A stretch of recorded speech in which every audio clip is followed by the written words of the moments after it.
الحمد لله والصلاة والسلام على رسول الله وعلى آله وصحبه ومن اهتدى بهديه إلى يوم الدين.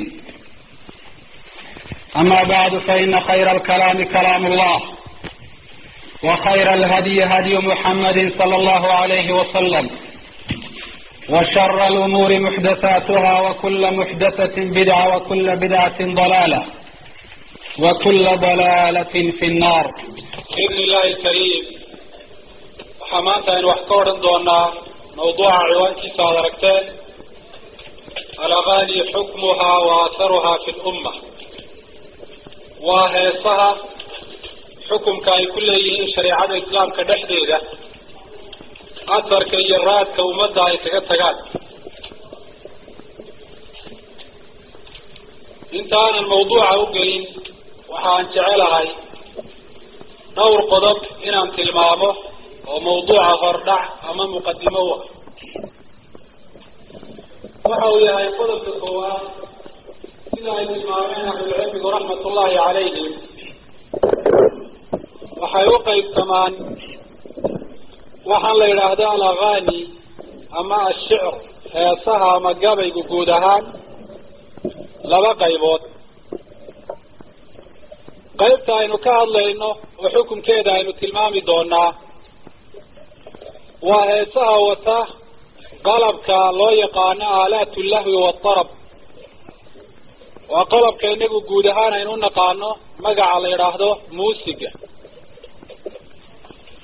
amaba se muusig bayaanay wadane ereyadooda iyo midhahoodu ay xun yihiin oo ay yihiin kuwa ilaahay subxaanahu watacaala aanu ogolayn oo aanu raalli ka ahayn oo rabbi subxaana watacaala ka cadhaysiinaya amaba se waa wejiga saddexaade qofku marka uu tirinaayo ama uu akrinaayo uu raacinaayo waxa loo yaqaano raqsiga wayna odhan karna afkeena wuxuu ku noqonayaa jaas ama islul muusigna ma wadato ereyadeeduna ma xuma laakiin waxa ay la xumaatay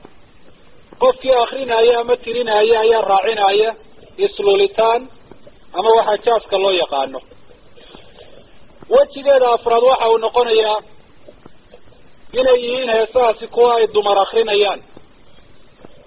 dumarkaasina cidda ay u akrinayaan ama ka dhegaysanaysa ay yihiin rag heesaha aynu ka hadlaynaa waa heesaha afartaa weji leh waana kuwa culimadu xukumkooda ay kaga hadleen kutubta una daliishadeen aayaadka qur-aanka iyo axaadiisa rasuulka calayhi salaatu wasalaam ka hadli mayno maanta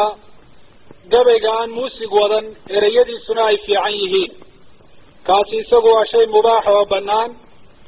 ka hadli mayno heesta loo yaqaano hees hawleeda oo kale sida tageela loo tiriyo marka la kaxaynayo amase marka la waraabinaayo wax muusiga iyo wax isluxitaana aan wadan ereyadeeduna ay fiican yihiin ka hadli mayno buraanburka dumarku ay tiriyaan waktiyada ciidaha iyo aroosyada muusigna aan wadan ereyo xunna aan koobsan ahayn cidda ka dhegaysanaysaana ay tahay dumar. masalada labaad waxa ay tahay waxaa muhima walaalayaal inaynu ogaano heesaha sifadooda aynu tilmaanay ee muusiga wata ama ereyadoodu ay xun yihiin ee sifaynaya tilmaamaha dumarku ay leeyihiin ama isruxitaankiiyo jaasku uu la socdo amaba se dumar ay tirinayaan aada ayay ugu faafeen mujtamaceena dhexdiisa waxaynu odhan karnaa way yar tahay guri ka badbaaday maqalka iyo shiiditaanka heesaha caynkaasiya gaadhi aanay ka shidnayn wuu yar yahay baynu odhan karnaa idaacadda iyo warbaahinta iyadana xaalkeeda isaga warrami mayno dabaqaadka mujtamaca haddii aynu eegno rag iyo dumar yar iyo weyn waxay noqotay balaayo iyo musiibo guud oo dadka badankooda ay ku imtixaaman yihiin taasina waa qodob kale waxa ay noogu baaqaysaa ama ay nagu dhiirigelinaysaa in xukumka sharciga ay leeyihiin laga hadlo adraarta iyo dhibaatooyinka ay xambaarsan yihiinna ummadda loo muujiyo qodob kalena waxa uu yahay shayga farabadnaantiisa iyo faafitaankiisa iyo dadka ku dhaqmaayo badnaantiisu kama dhigto shay xalaal oo tayib oo wanaagsan qofka muslimkaana waxaa waajib ku ah ashyaadoo dhan inuu ku eego binadratin sharciya laa nadra jamaahiriya aglabiya. eegmadiisu waa inay noqoto eegmo xagga sharciga ka imanaysa. waa inuu isweydiiyo shaygan ilaahay ma ogol yahay, raalli ma ka yahay, ma fasaxay, mise ilaahay subxaana watacaala wuu mamnuucay. ma aha nadradiisa iyo aragtida uu ku eegayo ashyaada inay noqoto dadka badankooda ayaa isticmaala ama haalibiyatu naas baa ku dhaqma, sida rasuulka calayhi salaatu wasalaam laga wariyo xadiis culimada qaarkoodna xasan ay ku tilmaamaan. qofka muslimkaa uma habboona inuu noqdo imaca, mid dadka un la socda oo odhanaya in axsana annaasu axsantu wa in asaa'u asa'tu. dadka ayaan anigu la jiraa, haddii dadku ay hagaagaanna waan la hagaagaya, haddii ay kharimaanna waan la kharimaya. qofka muslimkaa inuu saa noqdo maaha, bal qofka muslimkaahi waa inuu yidhaahdo in axsana annaasu axsantu macahum wa in asaa'u axsantu ana. haddii dadku ay hagaagaan anigu waan la hagaagaya, haddii iyagu khalad iyo foolxumo ay sameeyaan anigu la samayn maayo. hagaag iyo wanaagga ayaan anigu ka shaqaynaya. waxaa kaloo qofka muslimkaa la gudboon haddii shay uu caadaystay isagu iyo dadka kale hareerihiisa jooga, shaygaasi oo ilaahay aan raalli gelinahayn subxaana watacaala, bal sababayo inuu ilaahay u cadhoodo, waxaa qofka muslimkaa waajib ku ah shaygaasi caadaba marka hore ha ahaado naftiisu hala qabsatee inuu ka go'o, isagoo ajiibaya dhawaaqa rabbi tabaaraka wa tacaala, una hoggaansamaya amarka ilaahay subxaana watacaala uu ku bixiyey shaygaasi in laga fogaado, iskana ilaalinayo ilaahay cadhadiisa subxaana watacaala, raadinayana rida allahi subxaana watacaala, raalli aanshaa ilaahay. arrinta noocaasi waa mid muhima inaynu ku dabaqno heesa, waayo waa arrin la caadaystay mujtamaca dhexdiisina aada ugu fara badan. waxaa ka go'i kara oo iska dayn kara qof gartay inay khalad yihiin oo maqlay aayaadka qur-aanka iyo axaadiisa rasuulka calayhi salaatu wasalaam. qofkaasi oo aan u joojin caadadaas iyo u barashada shaygaasi u bartay ee doortay inuu raaco amarka rabbi subxaana watacaala oo uu raadiyo ilaahay raalli ahaanshihiisa. ilaahayna dadka mu'miniinta ah marka uu sifaynayo wuxuu yidhi inamaa kana qawla almu'miniina ida ducuu ila allahi warasuulih liyaxkuma baynahum an yaquluu samicna waatacna waulaa'ika hum lmuflixuun waman yutic allaha warasuulahu wayakhsha allaha wayattaqi faulaa'ika hum lfaa'izuun. dadka mu'miniinta hadalkoodu waxa weeyaan oo qura buu leeyahay rabbi marka loogu yeedho ilaahay iyo rasuulka xaggiisa si ay u kala xukumaan oo waxyaabaha ay ku sugan yihiin xukumkooda u caddeeyaan. hadalkoodu waa inay yidhaahdaan samicnaa wa atacnaa, waanu maqalnay amarkii ilaahay, waanaanu adeecaynaa, waanu yeelaynaa. ilaahay waxa uu tilmaamayaa kuwa sidaa odhanaya inay yihiin almuflixuun, kuwa helaya waxa wanaagsana ilaahay ay ka doonayaan oo alrida waannaciim, ka badbaadaya waxa ay ka baqanayaan oo ilaahay cadhadiisa iyo ciqaabkiisa. waxa rabbi uu tabaaraka wa tacaala tilmaamayaa qofka ilaahay iyo rasuulkiisa adeeca oo ilaahay ka baqda baqasho cilmi ku dhisan, qofkaasi inuu ka mid yahay min alfaa'iziin,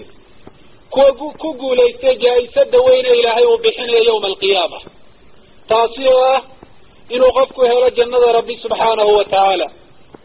waxaa markaa aayadani ay tilmaamaysaa qofka muslimka ee loo tilmaamo ee loo sheego khalad uu samaynayey, looguna yeedho sida ilaahay uu doortay rasuulkuna ummadda uu sheegay, dee inay la gudboon tahay inuu ilaah iyo rasuulkiisa adeeco si uu uga mid noqdo min almuflixiina alfaa'iziin. mar kale waxaa rabbi uu yidhi yaa ayuha aladiina aamanuu atiicu allaha warasuulah walaa tawallow canhu waantum tasmacuun walaa takunuu kaaladiina qaaluu samicnaa wahum laa yasmacuun. mu'miniinta ayaa rabbi ula hadlaya. waxaa rabbi uu leeyahay isagoo magaca iimaanka ugu dhawaaqaya ateeca oo ka amar qaata allah iyo rasuulkiisa. walaa tawallow canhu waantum tasmacuun, ha ka jeesanina amarka rabbi iyo amarka rasuulka idinkoo maqlaya oo laydin sheegay. quri'a calaykum alaayaatu alqur'aaniya walaxaadiisu annabawiyatu saxiixa, yaanu arrinkiinu noqon inaad ka jeesataan ودهوذا نفط الراعدان يباق الشيطان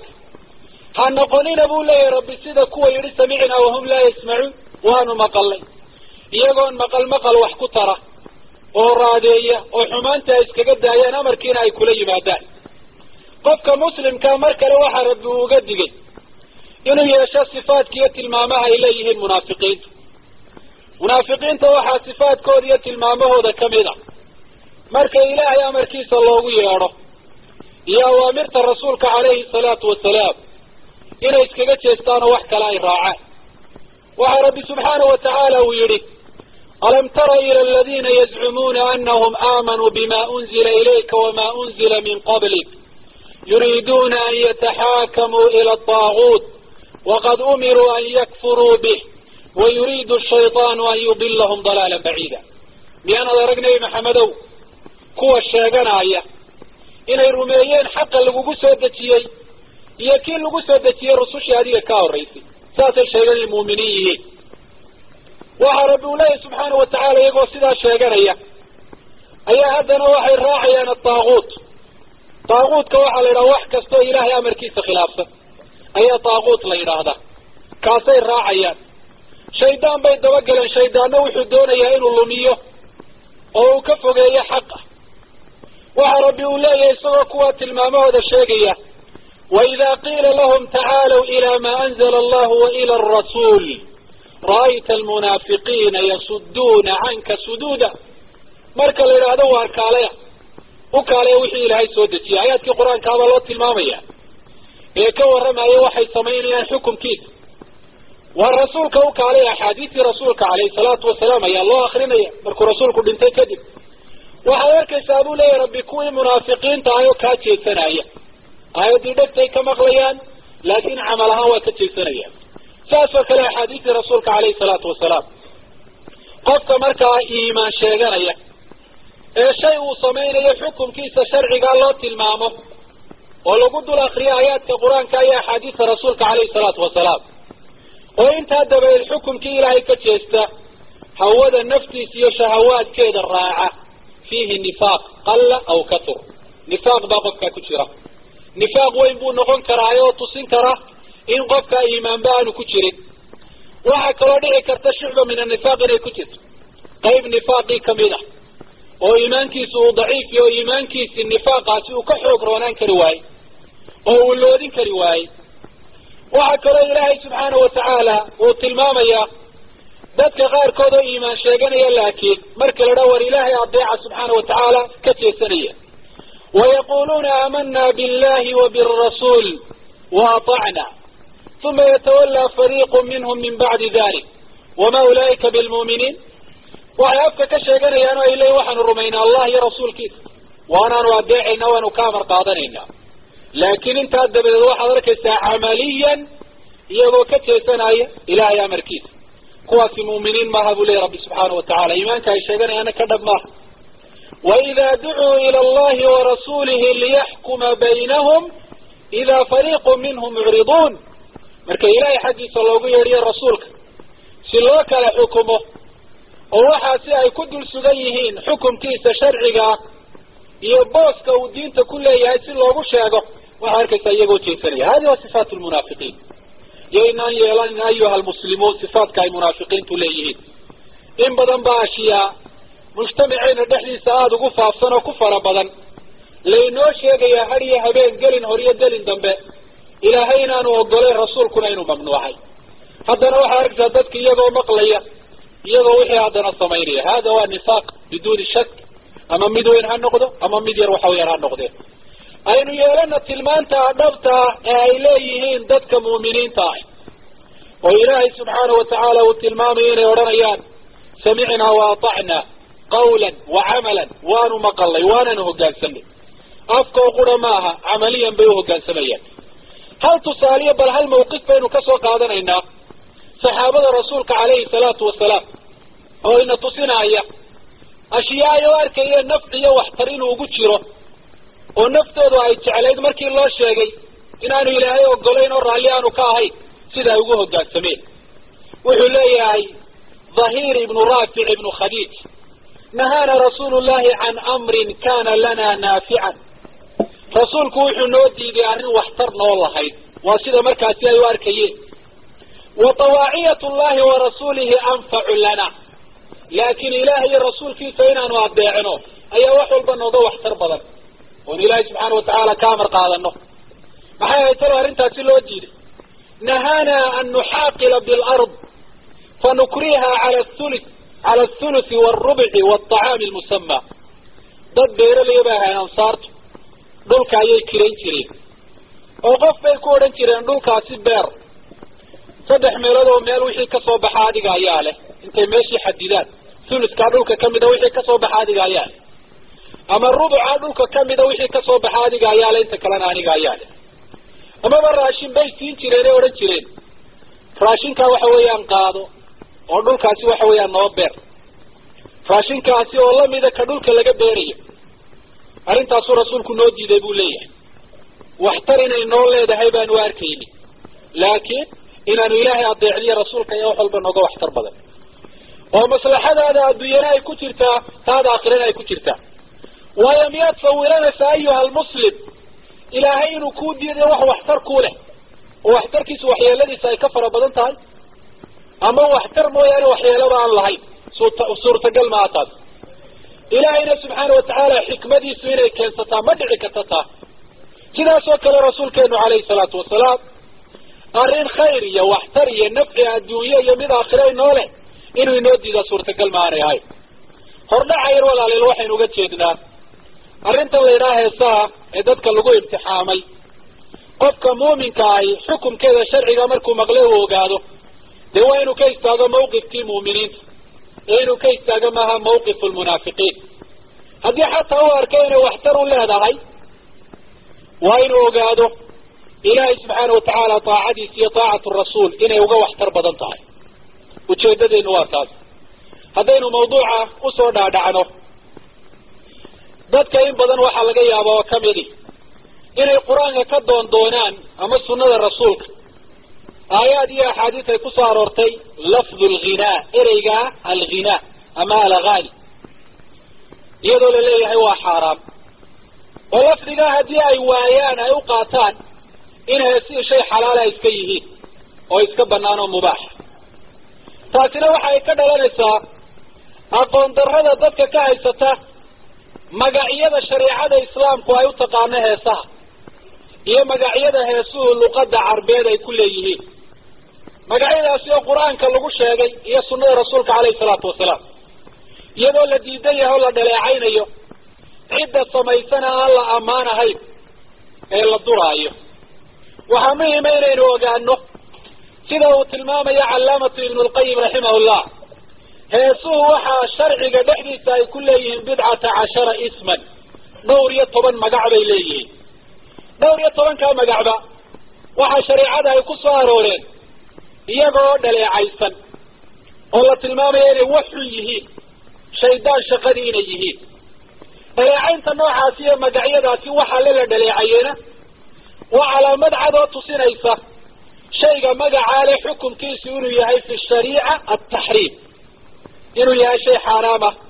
oo shariicatu rabbi alcaalamiin aanay ogolayn asmaa'uhu dallat calaa awsaafihi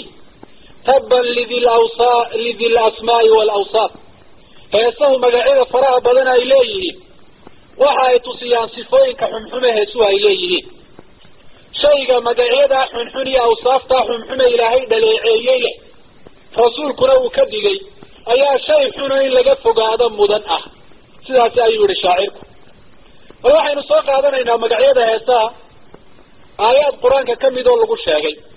waan soo koobaya 4 aayadood qura ayaan sheegaya iyadoo aayaadku ay fara badan yihiin aayaadkaasi waxaa kamid a qowlka rabbigeenu leeyahay ومن الناس من يشتري لهو الحديث ليضل عن سبيل الله بغير علم ويتخذها هزوا أولئك لهم عذاب مهين وإذا تتلى عليه آياتنا ولى مستكبرا كأن لم يسمعها كأن في أذنيه وقرا فبشره بعذاب أليم وأنا بقالوا لا يهي ذاتك وحا كبدا كوين سنة يا لهو الحديث لهو الحديث ومقع كمده مقع يده يسوها يكون له شرعي قد يحدث هي في لغة العرب sideebay u iibsanayaan waxay aimadu yidhaahdeen iibkaasi laba noocba wuu noqon karaa inuu soo iibsado addoon u heesta kaasi aayadda wuu soo gelaya waxa kale iibku uu noqon karaa inuu soo kiraysto qofkii dad waxa weeyaan u heesa oo u tuma sida inagu aynu nidhaahno waxa kaloo iibsigu uu noqon karaa inaanu qofku lacagba bixin oo shiraagu wuxuu noqdaa bimacnaa atabaadul oo qofkii qur-aankii intuu ka tago iyo ilaahay xuskiisii ayaa waxaa meeshiisii uu gelinayaa heeso saddexdaa noocba shiraaga aayadda lagu tilmaamay ee lahwil xadiidka qofku iibsanayo waa soo gudagelaya waxaa rabbi uu tilmaamayaa heesaha caaqibadoodu inay tahay iyo cidhibtooda dambe laamta aayadda ku jirtaa liyudila maaha laamu tacliil waa laamu lcaaqiba inay qofka ka lumiso ilaahay jidkiisa subxaana watacaala qofka samaynaya tirinayaana uu yahay qof jidkii ilaahay subxaana watacaala dadka ka luminaya meeshu ugu yeedhayaana ay tahay sabiilu shaytaan wa ariiqu labaalisa ilaahay wuxuu tilmaamayaa dadkaa heesahaasi tiriyaa inay jees-jees ka dhiganayaan ilaahay dariiqiisi iyo waddadiisii oo laga yaabo haddii loo sheego aayaatun qur'aaniya wa axaadiisun nabawiya oo waxa ay ku dul sugan yihiin dhaleecaynaysa inay istihzaa iyo jees-jeesba ay ku sameeyaan waa dhacda arrinta noocaasi ilaahay wuxuu tilmaamayaa kuwaas inay leeyihin cadaabun muhiin cadaab waa xanuujiya waxa rabbi uu tilmaamayaa kuwa heesaha tirinaaya ilaahay aayaadkiisa marka lagu dul akriyo inay aayaadka rabbi ka jeesanayaan iyagoo iskibrinaya waa sida in fara badan oo dadka heesaha tiriya ama dhegaysta kamida xaalkooda uu yahay oo ay iska dhigayaan sidii dad aan maqal oo kale qur-aankii ilaahay sidoo dhegahooda xagar uu ku go-an yahay kaana fii udunayhi waqra haddii la yidhaahdo qur-aan dhegaysta waxa odhanayaan maya heesta noo shid hadday canjalad qur-aana u dhiibto in yar marka ay shidnaato ayuu odhanayaa saaca bisaaca haddaba naga saar sheekh ma qur-aan bayn maanta o dhan wadna heestii buu dhegaysanaya qur-aankiiyo wacdiga sheekh inoo soo yaro gaabi heesta weligii soo gaabi cid odhanaysa arki maysa ama heesta waynu ku daalle saaca bisaaca oo qur-aan inoogu bedelayo wacdi waxaa rabbi tabaaraka watacaala uu tilmaamayaa kuwaasi in loogu bushaareeyo cadaabin aliim cadaab wa xanuujiya intaasoo wejiba aayaddu inaga tusisay heesu inay xaaraan yihiin oo mar waxa rabbi inoo tilmaamay inay lahwi yihiin mar kale wuxuu inoo sheegay rabbi in dariiqa xaqaa dadka lagaga lumiyo cidda samaynaysaa cadaabun muhiin inay leeyihin cadaab wax dulleeya aayaadka rabbi inay ka jeestaan dadka heesaha dhegaysta ama tiriya inaanay maqlahayn oo kale inay u dhigan yihiin cadaab aliima inay leeyihiin aayadda tafsiirkeeda yaa sidaa ku fasiray talow oo yidhi aayaddu heesa ay ka hadlaysaa isweydiin bay leedahay sidaa waxaa ku fasiray saxaabatu rasuulillah ardaydii nebi maxamed ayaa sidaasi ku fasirtay cabdullaahi ibnu cabbaas xabru hadihi lumma wa tarjumaan alqur'aan wey tafsiirka qur-aanka waa saxaabiga looga dambeeyo waa caalimkii ummadda nebi maxamed baa ugu duceeyey inuu ilaahay tabaaraka watacaala baro tafsiirka qur-aanka bal dhegaysta wuxuu leeyahy wuxuu yidhi aayaddaa intuu akriyey nazalat fi lghinaa'i wa ashbaahihi aayaddani waxay kusoo degtay heesaha iyo waxa kale lamid a hadalka kale baatilkee lamid a imaam bukhaari baa ku warinaya fi adab lmufrad ibnu abi shaybana wuxuu ku warinayaa fi lmusanaf bayhaqina fi sunan lkubra waana athar sanadkiisu uu saxiix yahay wa hada cabdullaahi ibnu mascuud aayaddan tafsiirkeeda ayaa la weydiiyey markaasaa wuxuu yidhi abu sahba ninkii taabicigaa la odhan jiray baa weydiiyey markaasaa wuxuu leeyahay huwa alghinaa lahwilxadiidka aayaddu ay tilmaantay dhaleecaysay waa heesaha waaladi laa ilaaha ilaa huwa yuradiduhaa 3 maraat waxaan ku dhaartay allaha mid xaq lagu caabuda aanu jirin isaga mooyaane lahwilxadiidka ilahay aayadda uu ku tilmaamaya waa heesaha buu yidhi markaasuu 3 jeer dhaartaasi uu ku celiyay cabdullahi ibnu mascuud aharkuna waa saxiix bayhaqi iyo xaakim baa wariyey qad saxahu alxaakim walimaamu adahabi wabnu lqayim waalcalaamatu alalbani in lagu fasiro saas oo kale lahwilxadiidka heesaha in badanoo taabiciinta kamid ay ka ansaxday sida mujaahid iyo cikrima bal wuxuu yihi sheekha mufasirka la yidhaahda alwaaxidi tafsiirkiisa la yidhahda alwasiq akharu lmufasiriina cala ana almuraada bilahwi alxadiid alghinaa mufasiriinta badankoodu waxay ku tegeen lahwilxadiidka aayaddu ay dhaleecaysay in heesaha waxa weeyaan uu yahay قال أهل المعاني ويدخل في هذا كل من اختار اللهو والغناء والمزامير والمعازف على القرآن، وإن كان اللفظ ورد بلفظ الاشتراء، لأن هذا اللفظ يذكر في الاستبدال والاختيار كثيرا. dadka yaqaana macaanida kalimaadka carabiga ayaa waxay yidhaahdeen waxa aayadda soo gelaya ahlulmacaani watafsiir qof kasta oo qur-aanka akrintiisa intuu iska daayo ka doorta lahwiga iyo heesaha almazaamiir walmacaazif waa qalabka loo garaaco loo tumo weeye, qofkaasaa soo gelaya bay yidhaahdeen. sidaa awgeed ayaa waaxidi wuxuu leeyahay wa hadihi alaayatu calaa hada tafsiir tadullu calaa taxriimi alghinaa. aayaddani waxay tusinaysaa markaynu raacno tafsiirkaa saxaabada heesuu inay xaaraam yihiin oo ilaahay subxaana watacaala aanu ogolayn. waxa isweydiin le maxaa lahwi loogu magacaabay heesa? waxa aimadu ay yidhaahdeen liannahu yulhi can alqur'aani wa can dikri illah, qur'aanka iyo xuska ilahay bu dadka ayaa heesu ay ka jeediyaan. sidaa awgeed qof kasta oo heesaha tixgeliya oo heesaha aada uga helaa waxa uu noqonaya qofkaasi qof wadada dalaalka iyo baadida haya cilman wa camalan. waxaanu jecel yahay inuu heesaha dhegaysto ka jecel inuu qur-aanka dhegaysto, waa shaki la-aantaas. haddii la yidhahdo waa qur-aan ma qur-aan baan inoo shidaa mise hees, wuxuu odhanaya inoo shida hees. u fiirsa idaacadda dad fara badan markuu wacdigu soo galo way iska baktiyaan, heestu markay soo gashana waa la shidaya, waa la dalacaya. weliba hebel fanaankii la odhan jiraa soo galay baa laleeyahy. telefishinka waa saas oo kale, marka wacdi uu ka socdo waxaa laleeyahy xalaqad diiniya ka socotay naga baktiya. heesaha iyo musalsalaadka iyo khusacbalaadku markay socdaanna waa la shidanaya. waxa uu leeyahay qur-aanka dhegaysigiisaa ku culus dadka heesaha dhegaysta, waa shaki la-aantaas aad bu ugu culusay, qalbigooda ayaa diidaya, culays bay ka dareemayaan, markii waa iska baktiinayaan. waxaa laga yaaba qofkii qur-aanka akrinay hadduu cajalad ka dhegaysanayay inuu baktiyo, haddii qof caadi u akrinaya u dhegaysan inu idhaahdo inaga soo gaadhi sheekh. heesahana waxaa laga yaabaa inuu waxa weeyaan uu gaabsadaba ama wakti gaaban u arko waktigii ay socdeen, oo waxa weeyaan uu raaciyo akrin uu la akrinayo kii heesaay, iyo isruuxitaan uu isruuxayo darab iyo mirqaan uu dareemayo,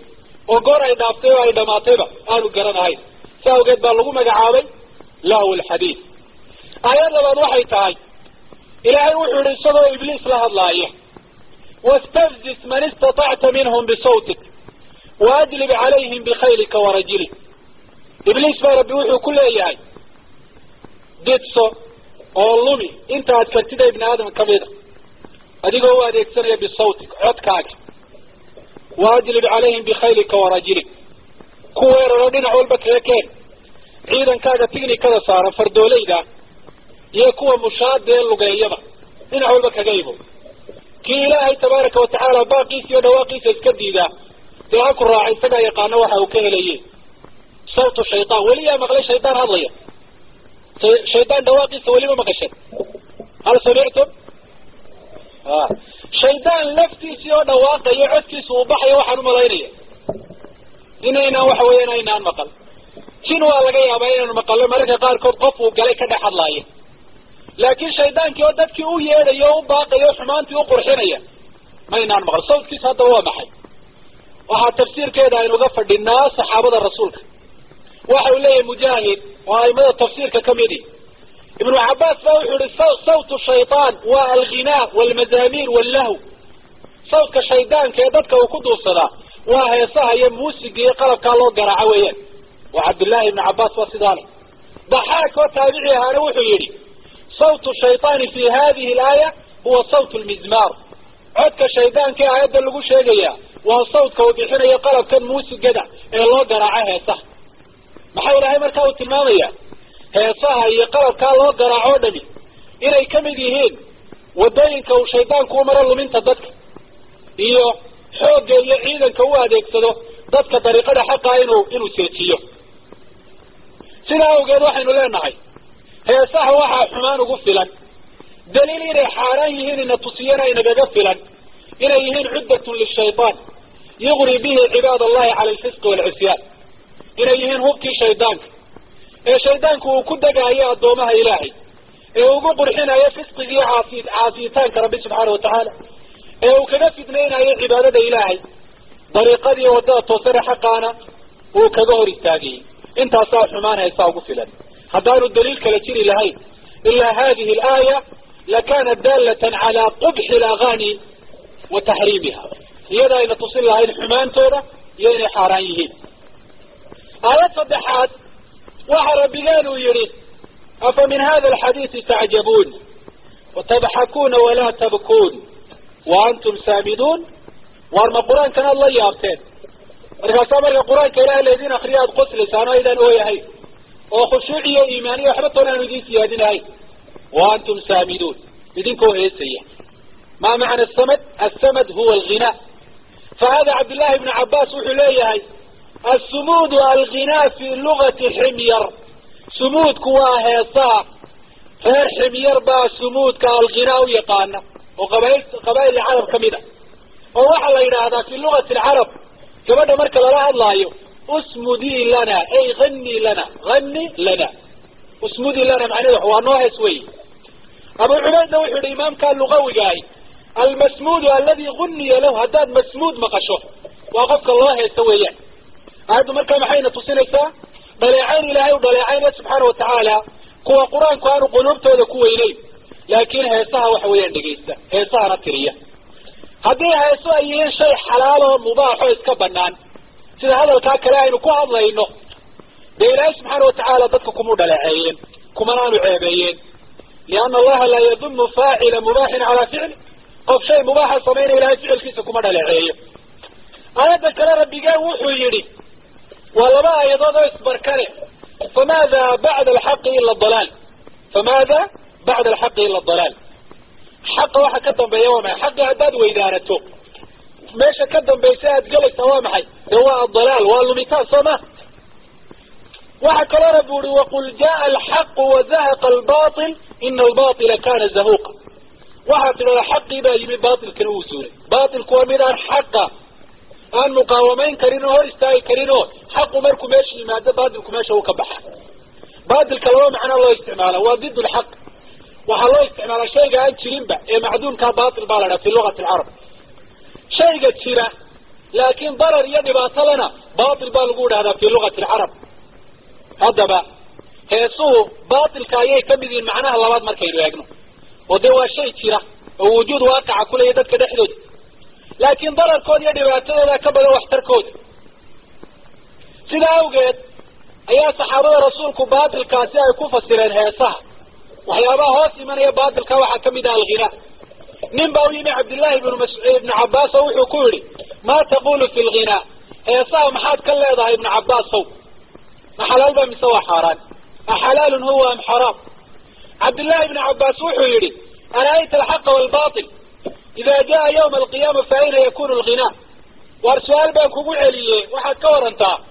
حق يا باطل كمالين قيامة مركي مادان هيسو لنعبين راعيا ما حد حق راعيا بس حق باطل كي راعيا ننكي با وحو يري يكون مع الباطل هيسو حق باطل كي راعيا فقال له ابن عباس اذهب فقد افتيت نفسك ورضا يسكت تقول نفط هذا ديقا وفتوضي مرة دال له هبا يسو حق باطل كي راعيا ديني حارين هنا ديقا بوي كو عدم حديقا ويديني توي وانا سؤالي تايقف كستو ولا دعسنا يساها ديقا يقول يتين دين لو يديه مالين قيامة واح كستا وماشا لكري اما هو حق اما هو باطل وحلا رضا كده حيامة تيرو إلا لبدا كيبه يسو صور راعيا مصفك باطل كي سوى قليا استسفت حقا هيساها ناقاها سفايرية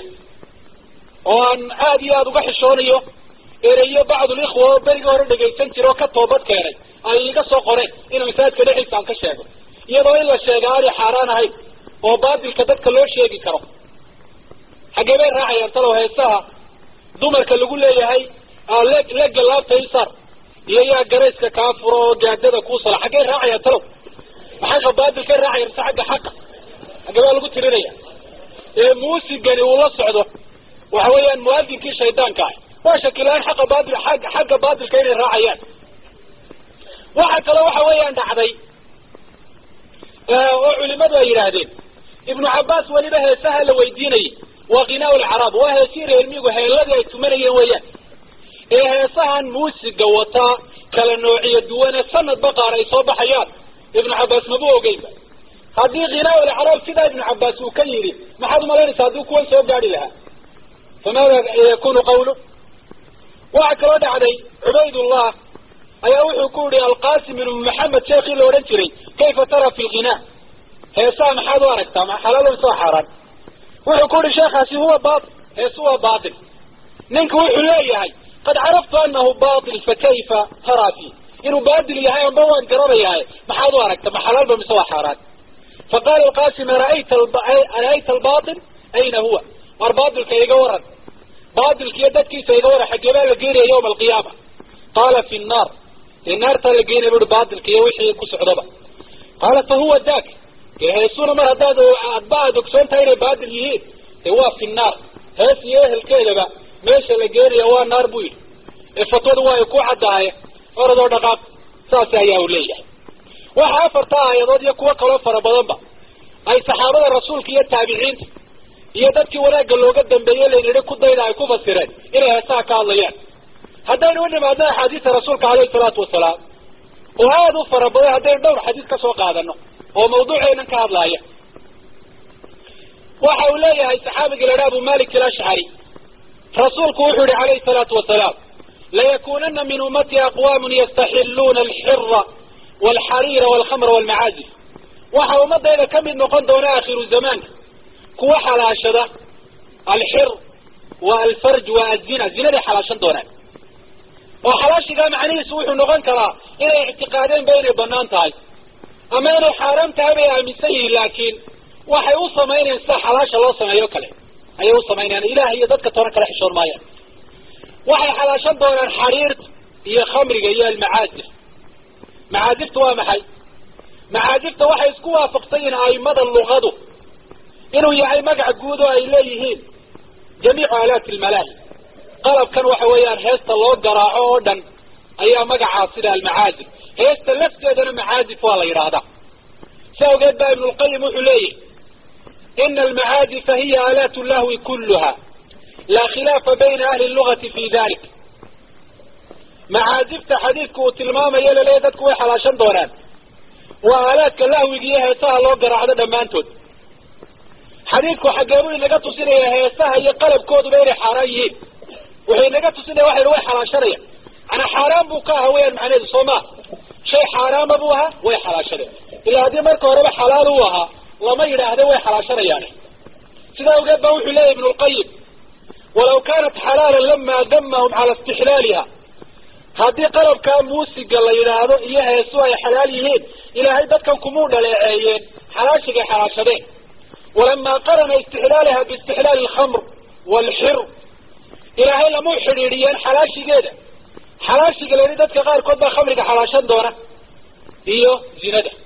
هذا هو ترسم ميو شاكين ندقى تيران واحد راد زينادة إلي حرام تاي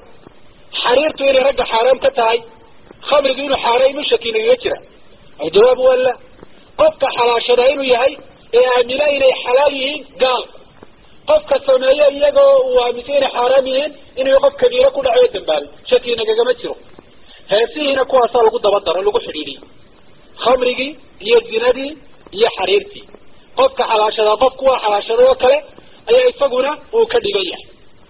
وحا رسولك وقورب عليه الصلاة والسلام عقاب ذاتك عين كاسية كنت قدورة ولا ينزلن أقوام إلى جنب عالم يروح عليهم بصريحة الله ذاتكوا كم إذا واحد دقي دون أنبور رسولك بور ننعيد وحوله ذلك يكسوا عرابات يأتيهم لحاجة فيقولون يرجع إلينا غدا قفضوا إيمانية وحويدين سنية مكاسورنا بريد ولا نقصوا النغبريبا وحكسين دوناي فيبيتهم الله إلهي بهبيك مرية وقال وحيابين التنوامين يسوى كم إذن حلاشتين ويضع العلم بورتنا إلهي وكد منيه بورتنا هوست الجنايين ويمسخ آخرين قردة وخنازير إلى يوم القيامة قال بورتنا كد ميساوك صحبال النقريس قال كرأيك كم إذنا وحلقتك يا أبو الله رسولك عليه الصلاة والسلام قردة وخنازير داير يضوفر لقدك إلى يوم القيامة ساسي هانيا وحمرك ورسولك عليه الصلاة والسلام من وقت المام عقاب كالدنيا ويجي كرتب معايا حلاشي قاشي هذا نوع عسير لحلاشة وحكرا رسولك عليه الصلاة والسلام وكور رمي قالوا مدى النبي محمد كمدين خمر قعاب الدونان او يكون قعاب الدونان مقعي السميدانان وصيدا عصر قنترتا ويضرب على رؤوسهم بالمعاجف مري خمر قاعد بيان قلب كيها يصانا والله قراعية والقينات هبلا وليبا وقراعية هبلا هب الله أي سوكر السينما ويردين وقراعية وحلي رسولك يخصف بهم الأرض قلك على رجر يكوها ويجعل منهم القردة والخنازير انت عدنا وحا لقد يا الضوفار يدعيها لقد ابن ماجه ابن حبان باوردي وانا حديث سنة كيسو حسن بمجموع طرق ويدع على عسر جيدا جزيرات كتالا ودنك التركي مرة نوين تلماني وهي سهل لقدتو ما يخمر قانا اللقو عباي إلهنا اللقو عايا سبحانه وتعالى ضبا حق السمدك قيمي ضبكا ايهو العاسمركو قصدينا iyadoo la arkaayo ayaa si tallaabo jasiiradaasi ay u degtay badii ayay gashay dib dambe loo maaray iyadii iyo wixii ku jiray toona waa qadiya xaqiiqiya waaqiciya markale wuxuu yiri rasuulkeenu sawtani mal'uunani fi dunya wal akhirah mizmarun 'inda ni'matin wa rannatun 'inda musiba waba'at wayn na'dalayhin addunya ya akhiraba ya na'dalan codku isagu ilay lama ciqaabayo jannada lama geenaye يواقف كي عدك سميني وكسو بحيوي أيا في الدنيا والآخرة كنا عضلا إلهي نحريس تكفك لرضا عطلوا محي عدك كوادوح الرسول عليه الصلاة والسلام مزمار عند النعمة وموسيق لطنطو مركا للنعميتين لبرواقيتيه هيا كورما مركا للنعميتين لفرحسيه محالة قسم يودا كاني ودبدا إسلام أراسك محالة سمية فضلوا أدل سوكر يا سمع أما دتك لا ياه سموسك بالجراحة حفلة كله هي بالبادي بوديجا ولا لي محلات ما له جراحة موسك بالله جراحة وحلا له واحد جراحة يا واحد جيسر يا واحد سوكر يستي واحد صدق هو ملعونين على لسان محمد عليه الصلاة والسلام دتك أنا مجالات شو جامرك فرحة اللي ينسى سمية ترمي جلفته وكارنته ده ما يقبل فوق مركو وده هلا يتنتانو ولا يصير صار هلا هي إسحاق markaasaa hablaha iyo inamada qaarba dhinaca intay kasoo jeestaan ayaa waxaa la sameeyey waxa idhaha maritaan inamadana laba inan baa kasoo baxaya hablahana laba hablood halkaasaa la isweydaaranaya jag jag jag jag waxa weeyaan waa sawdka malcuunka ee cinda nicma la samaynayo sawdka labaad wuxuu rasuulku tilmaamay waa ranna cinda musiiba markay musiibadu dhacay sida geeridoo kale waa baroorta dadku ay sameeyaan labadaas wadba waa malcuun mar kale wuxuu ihi rasuulku إني لم أنهى عن البكاء وإنت اللي مديرين إن أنا قوانو يوم مدى مركي مصيبة كل عدو ولكني نهيت عن صوتين أحمقين فاجرين لكن واحد ليدي لبعض لبدا واقع وأحمقين حمق موكسي يا رسولك لبدا فاجرين إلهي كفك صوت عند النعمة وعددك وهي سمير مركي النعميسين برواقيتين ولهو ولعب ومزامير الشيطان وعيار هي اللهو هي كاف هي موسيقى هي مؤذن كالشيطان مزمار كوا مؤذن كالشيطان كوي هي وصوت عند مصيبة وصوت عند مصيبة هي الصوت ضدك أي سميان مركع مصيبة كل عدو ولطم وجوه وشق جيوب ورنة الشيطان الضمر كوارك تاني إنه مريها الضاديان وإسكتش اعتيحان والتماء إسكر رفان وبورك إسكو قصان كانوا وليدي دي بالرسول عليه الصلاة والسلام حديث الدحات وحلي حديث كاوري وحاولنا يا إمام الحاكم يا البيهقي كورنا بزار سنة كسرى صحيح وقال رسولك إن الله حرم علي أو حرم الخمر والميسر والكوبة وكل مسكر حرام إلهي وحي قحر أنت ما يقول لي نبي محمد عليه الصلاة والسلام أرمه خمر يا كميديا ميسر كل مسكر حرام وحكا صلوا مسكر خامانا وحاران الكوبة ما كميديا أرمها ما هي الكوبة رسولك عليه الصلاة والسلام فسره الكوبة هي الطبل وي وواحد الله يقانو إنه واحد نقانا دربان الطبل دربان كاسوح الدنيا كسما يسناده مر هدو شيء وياهي شيء لبدا دينع بكحلا ودينع بنانا اللهين وعد يقيلو وين سمينا ايه اما الداسة لغا سميا اما هرك واحد الله يقانا الطبل ما الله يقانا في لغة العرب رسولكنا عليه الصلاة والسلام إن لقى حارانتمية ولقى ممنوعي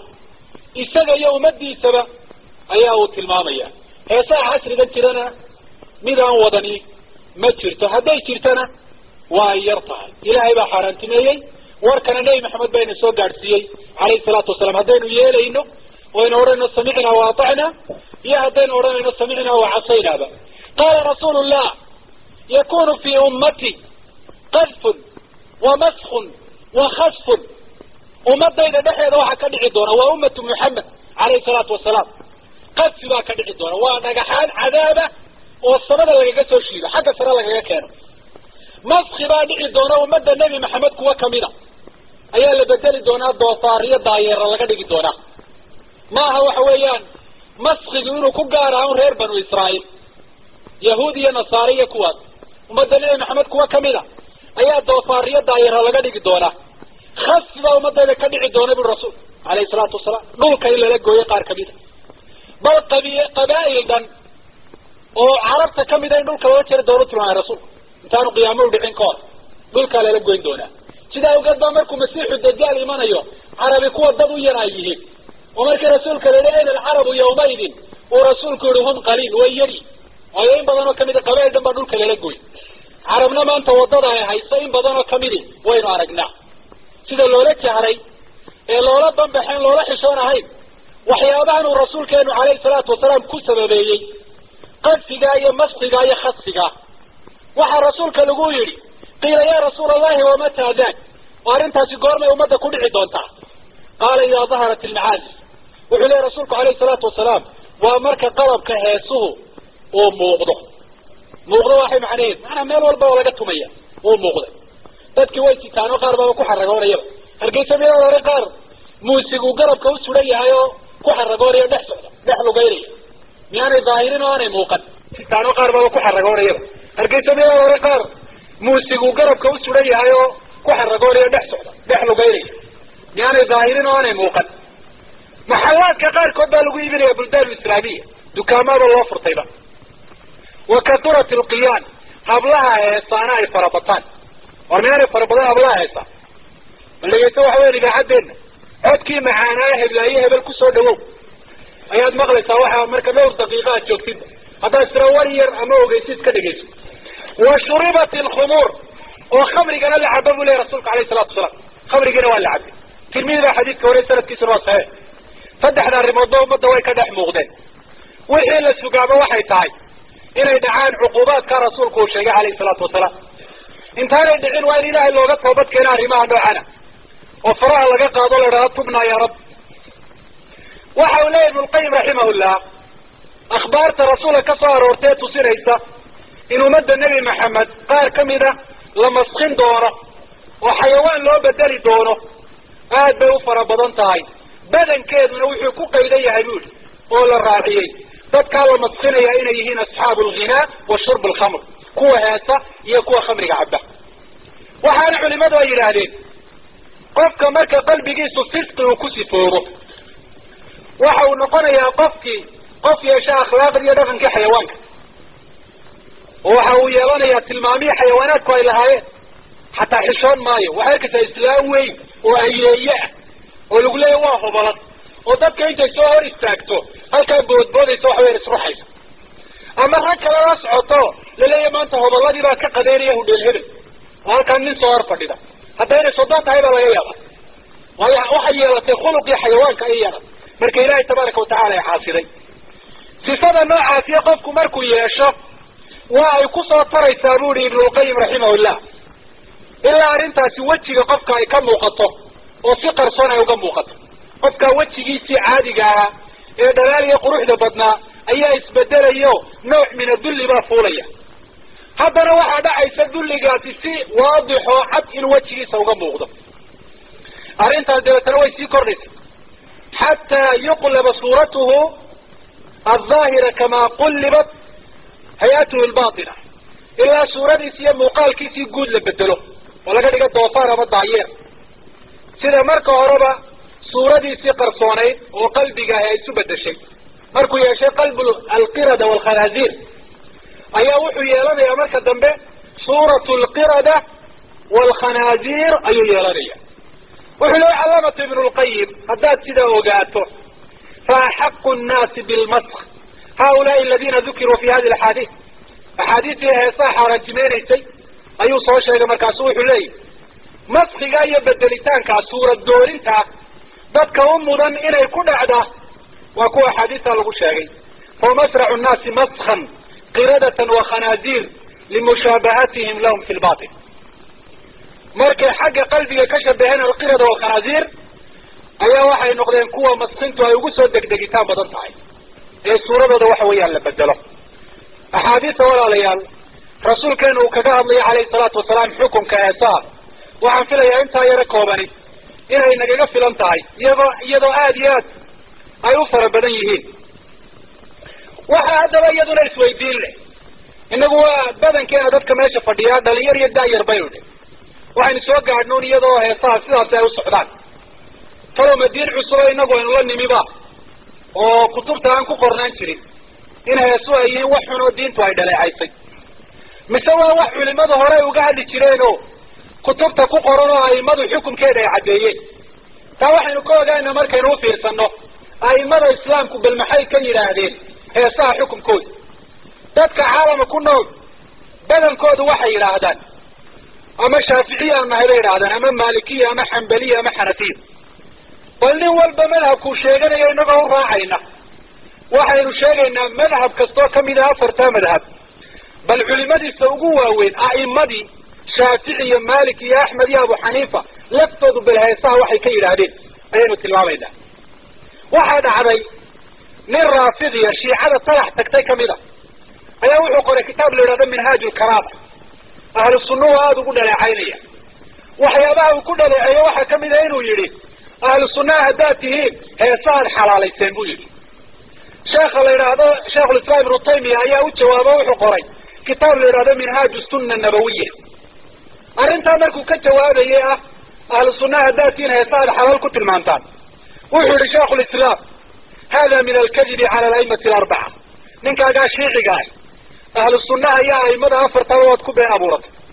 fainahum mutafiquuna cala taxriimi almacaazif aladi hiya aalaat lahwi kalcuudi wa naxwi wuxuu yihi aimada afartahay waxay isku waafaqsan yihiin macaazifta oo heesaha iyo qalabkii heesaha inay xaaraan tahay bay isku waafaqsan yihiin afarta imaam walaw atlafaha mutlifun cindahum lam yadman itaalif bal yaxrumu cindahum itikaaduha haddii qof uu baabiyo qalabkaa heesaha nin baa nin muusi ka burburiyey culimadu kitaabu damaan ee kutubta fiqiga kamida markay kaga hadlayaan masalada waxay yidhahdaan ashyaada muxaramka haddii qof uu ka baabi'iyo shay xaaraan ahaa dhalo khamrigibuu ista markaasu ka jebiyey deetana uu soo ashkateeyo wuxuu yihi war kaale iga qabta khamrigaygiibuu iga jebiye oo iga magdhaba miyaa looga magdhabaya looga magdhaba waxa la shay xaaraana mar hadduu yahay magdhow male aimadu waxay yidhaahdeen aimada afartahay qalabkan heesaha xanjaladii ay ku duubnayd baa soo gelaya iyo qalabkan loo garaaco oo dhan haddii qof uu burburiyo magdhow laga weydiin maayo waayo marka horeba inuu qofku samaysto oo u guri dhigto u haysto ayaa xaaraan ka bay yidhahdeen aimadu minhaaju sunna juska 3 safxada 499 haddaynu aimada mid mid usoo qaadano intayna intaa ugelin waxaynu si guud uga hadlaynaa waxa aimadu ay soo rareen ijmac macnihiisu waa maxay manaa waa in la isku waafaqsan yahay heesaha qalabka muusiga loo garaacayo wata ama dumarka ka warramaya dumarka sifaynaya inay xaaraan yihiin aimada saasi tilmaantay waxaa kamid ah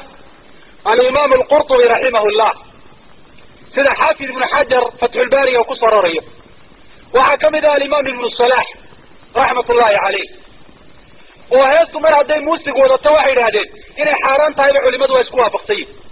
mar hadday muusig wadato walow midheedu ha wanaagsanaadaan bal haddii magaca ilaahay lagu celcelinayo allahu ya raxmaan ya raxiim oo muusig la raaciyo inay xaaraan tahay bay culimadu isla meel dhigeen haddii dumarka ay sifeynaysana waa saas oo kale heesahan wadankeena laga dhegaystaana muusig bay wataan dumarkiina way sifaynayaan maxaa la idhaha badankooda maxay odhanayaan kuwan idaacaddu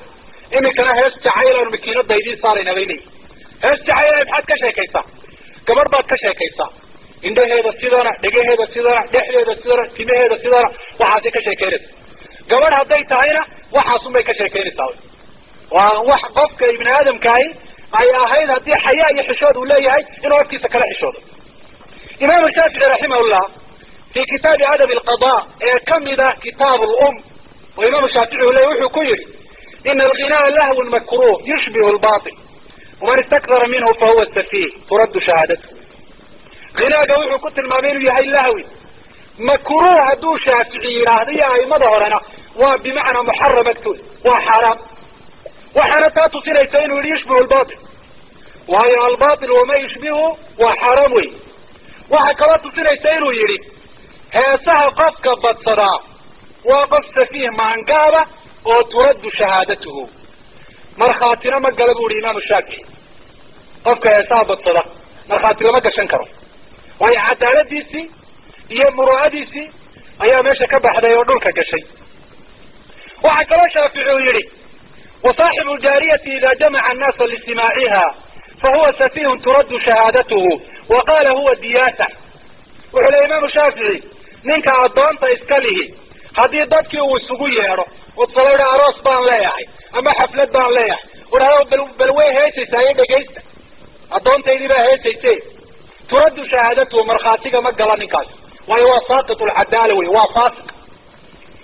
وانا دياسة بروحات دياسة معنى الوامح وقف كدتك سحمان تين وقر عليه نقض ما انت متكر سمياني هاي بريقو انا هبلاها هيسا waxay ahaan jireen adoomada hablaha adooma ayaa heesi jiray imika kuwii sheegay inay xor yihiin ayaa heesaha u badsaday markaas ninku waxa laga yaabaa ilantiisa isaga loogu artiro leeyahay heblaaye hebel oo maalin walba heesteeda halka laga soo deeyo iska dhageysto oo arinta noocaasi wax xishood iyo wax xasaasiyad iyo waxa weeyaan ka xumaanshaha haba yaraatee aanay ku dhalinahayn bal waxa laga yaabaa inuu uga raali noqdo reerkiisa hablihiisa iyo gabadhiisa iyo inay heesaha iyo xumaantaasi ay dhageystaan ama isaguba uu ugu yeedhaba oo la soo doonto waxa uu leeyahay sheekh Al Abu Tayyib oo kamid ah aimada waaweyn shaafiiciyadu wa inma ja'ala saahibaha safihan imam Shaafici wuxuu safiih uga dhigay maangaab markhaati aan gelin qofka dadka ugu yeedhay inay hees dhageystaan لأنه دعا الناس إلى الباطل وهي dadku baatil ugu yeedhay ومن دعا الناس إلى الباطل كان سفيها فاسقا qofka dadka baadil ugu yeedhay u qurxiyaana waa qof safiiha oo markhaati aan gelin faasiqna oo ilaahay taacadiisa subxaana watacaala ka fog aimada waaweyn shaaficiyad oo dhan saasay tasriixiyeen ilaa uu yihi sheekh ibn lqayim wasaraxa asxaabuhu alcaarifuuna bimadhabihi bitaxriimi imaam shaafici asxaabtiisa madhabkiisa si fiican u yaqaana waxay tasriixiyeen oo afka ay ku ballaadhiyeen heesu inay xaaraan yihiin إمام النووي رحمه الله هي الشيرازي وحي تلمام يا مركالي باب الإيجار باب كوحكي ريسك أنه لا يجوز الإيجار على منفعة محرمة شيء منفعة محرمة له إلا كريستول العقل مبحي هنا بنارين بيت المالين فحيث صاروا قدقا كالميتة والخمر والغناء سيدا بختك إيو خمرك إيها صح إنه قد كل عقب حيثها سلوغو تريا وقفك عدكي سيو كريستا وحرام بيلادي سي حرام تايرو بختي قفك كريستا اما ينو خمر كريستا ينو ضد وحويا ساس وكره والعكس يو يراده ميل هبلايه هيسكو قبطة وحرام يدنا سيدا بختيك يو خمرك إن العقل قد حيو كرا لغوت المامية أي ممنوع تاي إمام مالك رحمه الله وحلي إمام الطرطوشي أما مالك فإنه نهى عن الغناء إمام مالك يساوه الديني وعن استماعي يدقيتك السبب وقال إذا اشترى جارية فوجدها مغنية كان له أن يردها بالعيب هدو غفكو أدون سوي سدبوي دلوتنا أدونتي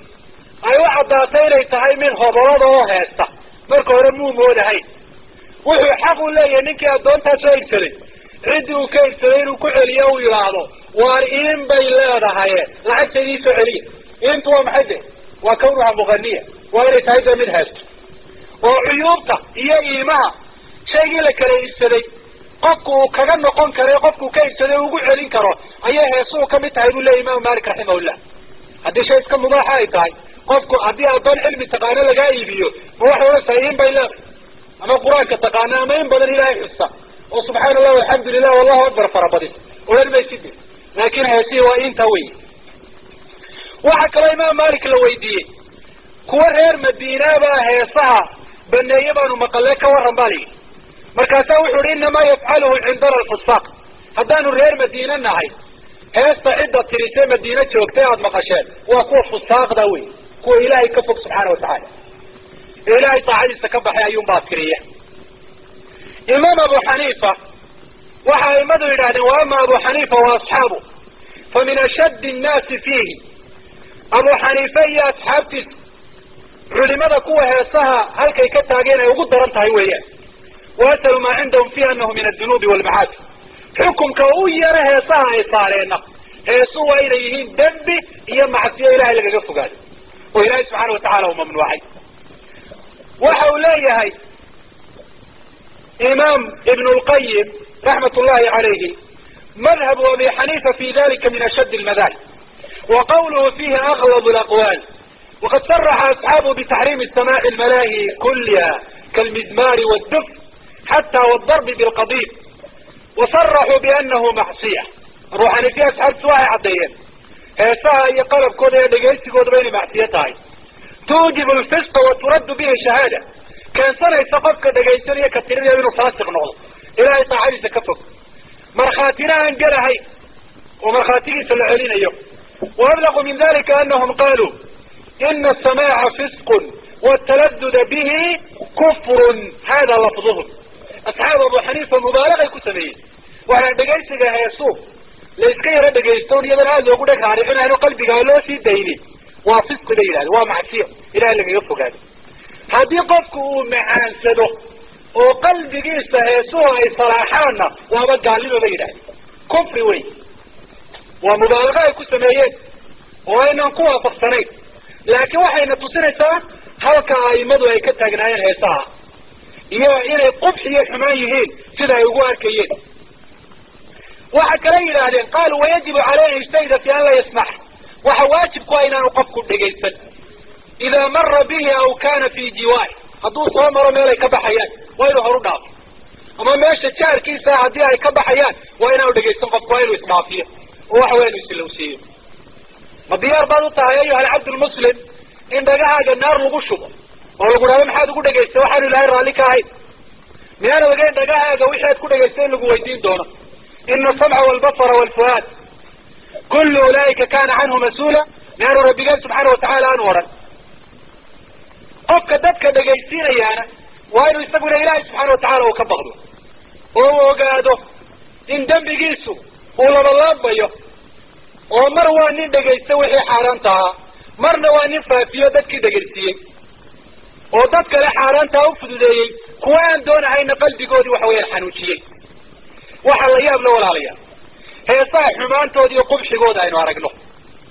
الضمر كحبنوه دي لغوك على دقدق عيو حمان يفحش دادك وقب باقية كبحا يوحويان ميلا بدنو كميدا ودنكين هذا هوديل نقط هذا مقاهي نقط هذا دكان نقط هذا بس نقط وانت دتكو إلا يا بالله كوا الشدي والله هو المنكر كم جاب اختيار إلهي كبغض ويسكت هي قف كير هذا ويسكت هي الله يا أبي وقت بين مرينا الرسول كان ينوجو الرمي ووقت جي ولا جرح حمان ونقول يدك أكتوده حمانتنا ولا جاي نقول إذا وحنفلا يا قفك أرنت تجربة وقرنيا حتى بصفوا شمانت وهي سيكبح يساعد هذا وار إلهي كبقوا الله إن قد داعي وحي نوغ نفس حروي نوغ بد وار قبي نوغل وحي لأكسن كاضي وار ما هاي إلى الصومالي كبرني نوغل وار قرآن نوغل حديث نوغل وحدا عيسى انت عنو الدرول كلها هذا أي واحد كلها الله يا تدك بسك صارمك وقصري ولذا مشكلة وحي كده هذه مصيبته dadka ku qabsanaya hadaynu ahaan lahaayeen dhalinyaro aan raaxo dhalinyaranimada ka xoog roonaato xaqi way daarisay waa fududaan lahayba hadda ku qabsanaysa ma garaysa waa dadkii waaweyn waayelkii waa ku qabsanaya wallahi waxa dhacday magaalada Hargeysa dhexdeeda aniga sheekh kala bas baan soo raacay hees baa ka baxayso darawalkii wala hadalay war walaal inaga baqti wax kale noogu bedel intaanu noo jawaabin islaam weyn oo laga yaabo caruurtoodina caruur leeyihiin أيه أنت استان نوصل يكتب واحد فيه وارم حاجة هيا مودادات لدي بصار بايد كوكاي هسه محاي كتير بنت أنت واحد نقطة واحد عيار رقدك وقف كان وحويان كعب رايل وارس كده إلهي كبار استزاء يتشتت بالغسمي أيها النقطة هذا قف كان وحو دقيتنا واحد لقح الشوضة واصوضة وعلى يدي ينكي صدق واحدين ولا ساريه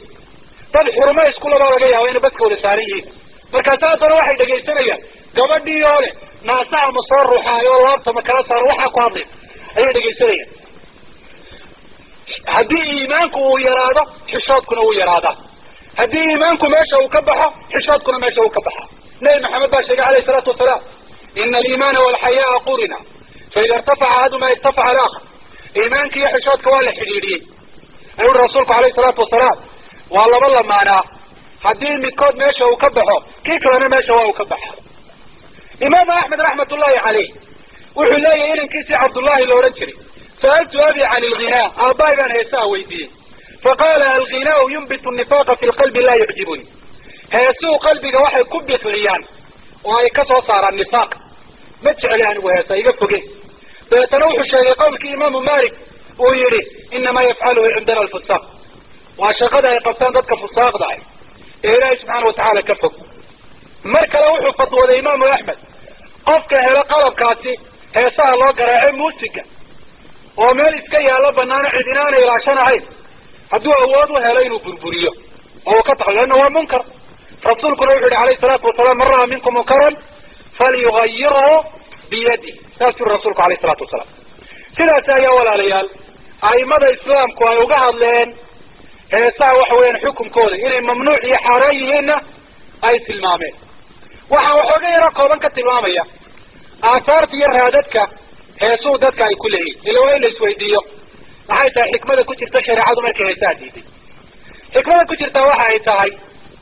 oo culimadu ay tilmaameen heesu inay qalbiga fasahaadiyaan oo qur-aanku qalbiga uu wanaajiya, hadduu buko uu caafimaadiya, haddii xataa qalbiga uu dhintay nolol buu geliyaa. heesuhuna qalbigii bukay xanuun bay usii ziyaadiyaan, kii dhintayna baktinimadiisay baktinimo ugu sii kordhiyaan. qalbigii marka hore nooleena waa ay madoobeeyaan heesuhu. sidaa awgeed ayaa saxaabadu ridwaanullahi calayhim iyo a'imaduba waxa ay caddeeyeen heesuhu inay qalbiga nifaaq kasoo saaraan. oo cabdillahi ibnu mascuud ba wuxuu yihi alghinaau yunbitu nifaaqa fi lqalb,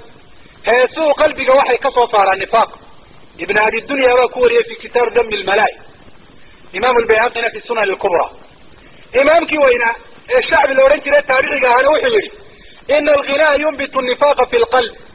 kama yunbitu lmaau zarc. heestu waxay qalbiga kasoo saartaa nifaaq,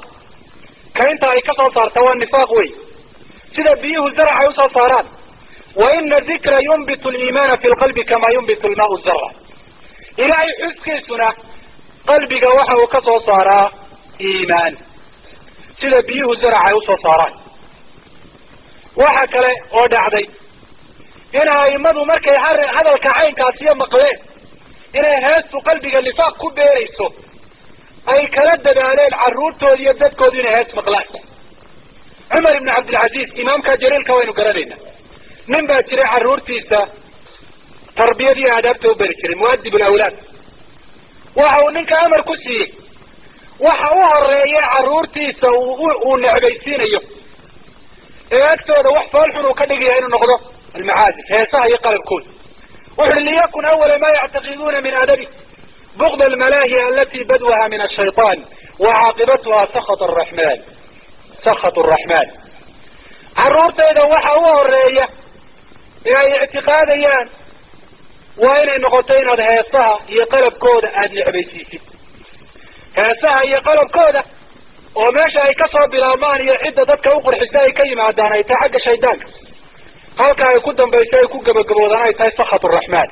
ilahay cadhadiisu inay ku dhacdo ciddii tirisiyo ciddii dhegaysatayba. fainahu balaganii can irtiqaati min ahli lcilmi ana xuduura almacaazif waistimaaca alagani wallahaja biha yunbitu nifaqa fi lqalbi kama yanbutu alcushbu bilma. waxaa ahlulcilmigii inaga horeeyey iga soo gaadhay buu yidhi qalabka muusiga iyo dhegaysiga heesaha iyo tirintooduba inay qalbiga nifaaq ku beerto sida biyuhu doog ay usoo saaraan. walacamri latawaqi dalika bitarki xuduuri tilka almawaatin aysaru cala di dihni min althubuuti cala alnifaaqi fi qalbi. waxa uu leeyahy qofku in meelaha laga dhegaysanayo meelaha laga tirinayo uu ka fogaado ayaa wallahi uga fudud inuu qalbigiisa nifaaq uu dego. oo ku xididaysto waxaad isweydiin kartaa muxuu yahay ma hiya alcilaaqa bayna an-nifaaq wal-ghina xayta cilaaqa iyo xiriirka ka dhaxeeya nifaaq iyo heesaha aimadu way tilmaameen oo waxay yidhaahdeen heesu waxay nifaaq u dhaliyaan waxay tahay qalbigay ka mashquuliyaan akrinta qur-aanka iyo dhegaysigiisa iyo fiirsashadiisa iyo fahamkiisa iyo ku dhaqankiisa oo qur'aan iyo heesi qalbi kuma kulanto abadan yani qur-aanku dadki waxay diina hawada raacaan wuxuu amrayaa bilcifa inay dhowrsoonaadaan wuxuu ka reebayaa shahawaadka inay ka dheeraadaan ayuu faraya iyo asbaab ulghay asbaabta baadiyo waa keentoo dhan khutuwaatu shaytaanka tallaabooyinkiisa inay raacaan buu diidaya heesuna maxay farayaan dadki cagsu dalik intaa waxaa kasoo horjeeda ayay farayaan labadaasi markaa meel kuma kulmi karaan heesu dadka maxay uqurxiyaan wixii aynu tilmaamayna dadka ay uqurxiyaan ay ku kiciyaan nifaaqa waxa la yidhaahdo waxa aasaas u ah in qofka daahirkiisa iyo baatinkiisu ay iskhilaafsay wuxuu sheeganayo iyo waxa qalbiga ugu jira heesaha iyo dadka tiriyaano tilmaanta noocaasiya bay leeyihiin oo kuwa heesa waa labawn ima inay xumaantooda muujistaan oo ay sameeyaan istihtaar iyo ima inay muujistaan inayin kuwa ilaahay ka baqdo ilaahay caabudo ilaahay jecel iyadoo xaqiiqaduna ay tahay cagsu dalik oo ay jecel yihiin wixii ilaahay u diiday subxaana watacaala yuxibuuna ma yukrihu llah ma yakrahuhu llah warasuluhu min aswaati almacaazif waa nifaaq marka calaamaadka nifaaqa munaafiqiinta waxaa kamid ah qilatu dikri illahi walkasalu cinda alqiyaam ilahay xuskiisa ayaa ku yar cibaadadana way ka caajisaan salaad marka loogu yeedho hadday tukadaanna sida waxa weeyaan shimbirta ayay u foorfoorsadaan qof muqani oo hees tiriyo ama heesta dhegaysto ku fidnaysan haddaad aragtidna ilahay xuskiisa uu ku yarim isaga waktiba uheliyo marna uu heesaya marna uu dhegaysanaya marna uu samaynaya salaadiis iyo cibaadadiisuna haddii uu tukadaba oo uu cibaadaystaba waa taa waxa weeyaan munaafiqiinta nifaaqu wuxuu ku aasaasan yahay been heesuhuna waa min akdar shucuur gabayga qaybta u been badan waa heesaha wey waxaan tirin buu tilmaamaya oo waxaad ka warantaa kale inan buu tilmaamaya oo uu sifeynaya markaasa wuxuu leeyahay oo hadal uu macnihiisu yahay yartan caynkeedan oo kale ilaahay cadaabi maayo qur-aankaa caddeeyey maanay been ahayn hagguu qur-aan ku yihi inantaa fanaanadaa ilaahay cadaabi maayo aduu ku sheegay qur-aanku kadib iyo been miyaan ahayn mid waxa weeyaan khilqadeeda iyo abuurkeedu aan qurux badan aanay ka muuqan buu maanta o dhan qurux ku sheegaya iyo waxaa jira meel abaaroo laga qaxay ayuu dadka ugu sawiraya inay tahay meel barwaaqa wax xun oo fuxshiya ayuu dadki uga dhigaya wax qurux badan oo fiican waa been wey nifaaqa halkaana waa isaga hortirsadaanoo waa isaga yimaadaan waxaa la yidhahda heesaha markaa nifaaq qalbigaaga haddaad doonaysa inaad ka ilaaliso waxyaaba aad ka ilaalisa heesuha kamid noqdaan waxaa la idhaha heesu waa ruqyatu zina bayna culimadu zinada waxaa la idhaahdo oo qofkii lagu tufaayo wey waa sallaankii zinada loo fuulayy heesu xaqiiqatan waana waxyaabaha dadka zinada ugu yeedha waayo qofkii maxaa loo sifayna gabadh iyo quruxdeedi iyo tilmaamaheedi waa ibni aadam bashara shahwadiisa ayaa qofkii kaxaysa dabeetana maxay taasi ufududaynaysaa xaaraan inuu doonto ayay ufududaynaysaa aimadaa caddeeyey inay yihiin waxaan la idhaha heesu wax dadka zinada ugu baaqa fudayl ibnu ciyaad waxa uu yihi alghina waa ruqyatu zina sidaas oo kale yaziid ibnu lwalid ninkii la odhan jiray reer banu umayihii madaxdaha isagoo la hadlaya wuxuu yihi iyaakum alghina waan heesaa iska ilaaliya fa inahu yunqisu alxayaa xishoodka ayuu dadka ka nuqsaamiyaa oo ka dhimaa wayaziidu fi shahwa dadka shahwadana uu kordhiyaa wayahdimu lmurua qofka shaksiyadiisa heesu u baabiyaa isdhawris iyo naftiisa qofku inuu ixtiraamo maalintaasa ugu dambaysa wainahu layanuubu can alkhamri wayafcalu ma yafcalu sukr khamriga ayaa meeshiisa heesu ay geli karaan soo khamriga laguma sirqaamo dee heesaana dad baa ku sirqaama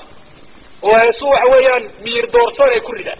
waxaa leeyahay ba lagu mirqaabay kuwa dhaca miyadaan arag marka heesta loo tumo ama durbaanka ay dhegaystaan kuwa leeya way dhaxeen oo leeya hebel waa baarcadda oo marka heesta uu maqlo wuu dhaxaa maxaa waxaa rida miyaad garanaysaa dadka qaarkood khamriga ku sirqaamaan oo rida qaarkoodna heesaha ayaa rida halkii khamrigay geli karaan buu leeyahy fain kuntum laabudda faaciliina fajanibuuhu nisa war haddaad waxba iga maqli wadana heesaad iska dayn weydaan war bal dumarkiinu ka fogeeya buu yihi fa ina alghinaa daaciyatu zina heesu waa kuwa dadka zinada iyo faaxishada iyo xumaanta ugu baaqay waxaa dhacday nin la odhan jiray alxutaya nin gabayaayo buu ahaayo carbeed gabaygiisu waxaa gabay xumaan badan ay ku jirto qabaa'ilka ayuu hajaa ku samayn jiray, uu weerari jiro, dadka ayuu u gebi jiray yani. ninka caynkaasi isagoo sidaas haddana uu yaqaanay heesu inay xun yihiin oo zinada dadka ay ugu yeedhaan, hablihiisa uu ka ilaalin jiray. isagoo safaru nin carbeed soo maray iyadoo la socotay inantiisii Mulayka, dabeetana habeenkii markii uu dumay isagoo ninkii martiyo ayuu samica ghinaan, hees buu maqlay. faqaala lisaaxibi almanzil kufa hada can, waar naga bakti naga jooji heestaasi. haddaba ninkii isagaba laga fadhiyi lahaa heestiisa iyo gabaygiisa. faqaala wama takrahu min dalik, oo maxaad ku nacday buuli. qaala ina alghinaa raa'idatun min raadati alfujuur, waar waxaa la idhaha heestu waa hormood kamid a hormoodka fujuurka iyo faaxishada iyo fisqiga iyo xumaan. walaa uxibu an tasmacahu haadihina, ma jecli inantaydan inay maqasho hees, inantaydan inay maqasho doori maayo bakti. inantiisi ayaa markaa uu ishaaraya o uu tilmaamaya, fain kafafta waila kharajtu canka, haddaad baktiso waan kula joogo, marti baanu ku ahay, haddii kalena wadadaasaan ka baxaya buuli. taa aqbal aqulla ayaa ay taqaana, oo aan ka baxaya martigeliskaagana doori maayo. sidaas ayaa markaa dadka waxgaradka ah xumaantooda ay u dareensanaayeen oo dumarkooda iyo hablahooda ay ka dheerayn jireen, uga fogeyn jireen. waayo dumarku sawdka aad bay ugu ta'asuraan oo u raadeeya. caaisha radiallahu canha ayaa waxaa dhacday hablo waxa weeyaan dhaawac uu gaadhay, dhaawac sharciya weyn ayaa gaadhay, ayaa xanuun badan bay dareemeen oo dabeeta waxaa yidhi bal qof yaro mashquuliyo u gabiyo geeraan iyo waxa u tiriya si xanuunka ay ugu ilaabaan ha loo keenay. deeta nin baa loogu yeedhay. waxay soo gasheen iyadoo ninkii uu heesayo oo waxa weeyaan uu madaxa ruuxayo uu mirqaansan yahay, timo dheerna uu lahaa. dabeetana waxay tihi uffin shaytaan akhrijuuh, wax xun inuu yahay bay ku tilmaantay. war shaydaan wey, naga saara bay tii, guriga nooga bixiyo nooga saara. hablaha markaa eddada u ahayd ee walaalkeed uu dhalay ayay markaa uga xumayd ee uga baahaysa inay xumaantaasi ay baqlaan. qofka isagu dee dhegaysiinaya dumarkiisii iyo hablihiisii iyo carruurtiisii, isaga ayaa yaqaano dembiga dhabarka u ritay. xataa heesta caadiga ee buraanburka ee raggu ay tirinayaan buuri rasuulku dumarka uga fura. waxaa jira nin la odhan jiray anjasha, wuxaa nin geeraaro marka safarka lagu jiro ayaa uu tirin jiray hees yaroo buraanbura oo markaa geelu heesta aad buu uga helaa bali. marka loo heeso haddii la waraabinayo biyaha aad buu cabaya, haddii safar lagu jiro oo rabo inuu socdana geelu socodka wuu kordhinaya. markaa ninkaa la yidhahda anjasha ayaa yaxdu geeraar buu tirinaya. deeta rasuulku wuxuu ku uhi alayhi salaatu wasalaam ruwaydaka ya anjasha buri rasuulku alayhi salaatu wasalaam. anjasha waxa weeyaan qunyar rifqan bilqawaariir, dumarkii quraarad buu ku metelay rasuulku alayhi salatu wasalaam. quraarada waa sariicat linkisaar, jabitaankeeda ayaa sahlan, hadday jabtana lama kabi karo. sida dumarka markaa haddii qalbigu uu jabo ama xumaan ay u dhaqaaqaan dee looga soo celin karo, looga soo dabaali kara adag. rasuulku wuxu uhi utur dumarka oo bal sawdkaa in quruxda badan aad ha u baqashiine ka daa buu lehy rasuulku. bukhaari baa xadiidka warinaya fi kitaabi aladab min saxiixihi. waxaa la idhahda heesta mafaasideeda waxaa kamid a waxay dada ka mashquulisaa ilahay dikrigiisa iyo qur-aanka, sida horeba aynu u tilmaanay oo ilahay lahwi lxadiid buu ku tilmaamay. qataada ayaa wuxuu leeyay waa asar lilcibra baynu usheegaynaa. ibliis ninkii la odhan jiray markii samada laga soo daadejiyey ee la soo eriyey ayaa ilaahay buu la hadlo wuxu uhi ilaahay waad inacdashaye famaa camali, maxaan ka shaqeeya haddaba isoo saartaye. qaala sixir, wuxu uhi sixir ha ka shaqayso ibliisow. wuxuu ihi qur-aankaygu waa maxay? qaala ashicr,